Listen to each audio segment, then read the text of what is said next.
नमस्कार मो Pranati STV Odia news को स्वागत। वासुदेवपुर प्रेस क्लब्र 15तम वार्षिक उत्सव पालित।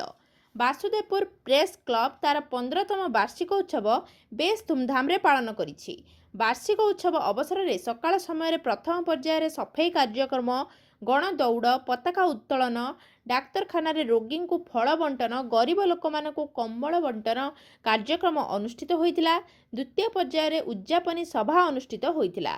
उक्त सभारे अतिथि भावे भद्रक सांसद मंजुलता मंडल, वासुदेवपुर विधायक विष्णुव्रत राउतराय, धामनगर पूर्वतन विधायक मुक्तिकांत मंडल, भद्रक जिला कांग्रेस सभापति अशोक कुमार दास, क्लब्र सभापति रमाकांत बारिक, संपादक नीरज दास प्रमुख जोग देइथिले। दिवसव्यापी कार्यक्रम को प्रेस क्लब्र समस्त सदस्यों सहयोग रे अनुष्ठित होइतिला। Basudevpur Debashish Mohanty report, STV Odia news.